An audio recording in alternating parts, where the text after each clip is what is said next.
दोस्तों फाइनली सभी भारतवासियों का अब एक बड़ा सपना पूरा होने जा रहा है और इस सपने को पूरा करने के लिए हमारे वैज्ञानिकों ने दिन रात एक कर मेहनत की है, जब जाकर आज हमारा ये सपना पूरा हो पाया है। और हमारे वैज्ञानिकों की तरफ से स्वदेशी आयरन डोम को बनाकर तैयार कर लिया गया है, जिसको अब तैनात करने की बारी आ गई है। परसों ही आपको बताया था कि भारत दुनिया का वो पहला देश बन गया है जिसने अपने आकाश डिफेंस सिस्टम की मदद से 4 ड्रोनों को एक साथ मारकर गिरा दिया था। आप सभी ये बात जानते ही हो कि इस समय चाइना एलएसी पर अपने एक से बढ़कर एक हथियारों को तैनात करने में लगा हुआ है और अब चाइना को मुंह तोड़ जवाब देने के लिए भारत की तरफ से अपने QRSAM यानी कि quick reaction surface to air missile system को चाइना और पाकिस्तान के बॉर्डर पर तैनात करने की तैयारी शुरू हो चुकी है और इस तैनाती को 2024 की शुरुआत में ही कर दिया जाएगा, जिसके बाद चाइना और पाकिस्तान चाहकर भी अपने किसी ड्रोन को भारतीय सीमा में नहीं घुसा पाएंगे। मैं हमेशा से ही एक बात बोलता आया हूँ, भले ही हम अटैकिंग हथियार किसी और देश से ले लेकिन डिफेंसिव हथियार हमको खुद ही बनाने चाहिए, क्योंकि हम खुद की सुरक्षा करने के लिए दूसरे देशों के सामने हाथ को नहीं फैला सकते हैं।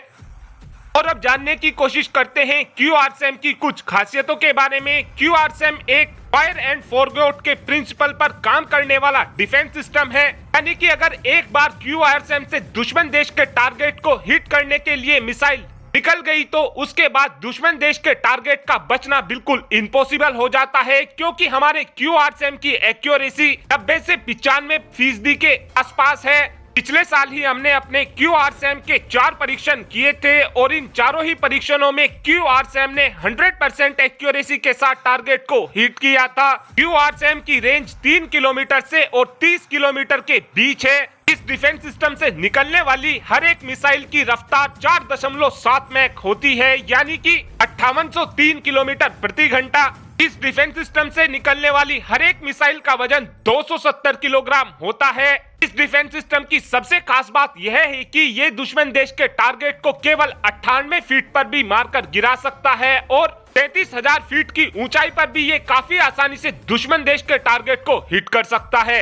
QRSAM की हर एक मिसाइल के अंदर 32 किलोग्राम तक का वॉरहेड लगाया जा सकता है और इस डिफेंस सिस्टम की खास बात यह भी है कि इस डिफेंस सिस्टम को काफी आसानी से ट्रांसपोर्ट किया जा सकता है, क्योंकि QRSAM को 6x6 के ट्रक पर माउंट किया जाता है। साथ में एक अपडेट हमारे INS विक्रांत को लेकर भी आया है। अब से 2 दिन पहले ही हमने आपको बताया था कि ब्रिटेन अपने एलिजाबेथ क्लास के एयरक्राफ्ट कैरियर पर अपने मुहावी ड्रोन को टेक ऑफ और लैंड करा कर देख रहा है, ताकि लॉन्ग ऑपरेशन को अंजाम दिया जा सके। और अगर आपको एयरक्राफ्ट कैरियर पर ड्रोन की लैंडिंग का वीडियो देखना है तो आपको पिन कमेंट में लिंक मिल जाएगा। जो ब्रिटेन अपने एयरक्राफ्ट कैरियर पर अपने ड्रोनों को लैंड कराकर देख रहा है। अब बताया ये जा रहा है कि भारत ने अपने INS विशाल पर ऑलरेडी अपने ड्रोनों की लैंडिंग कर ली है और जिस ड्रोन से हमने अपने INS विक्रांत पर लैंडिंग की थी उसको हमारी प्राइवेट कंपनी यानी कि सागर डिफेंस इंजीनियरिंग द्वारा बनाया गया था।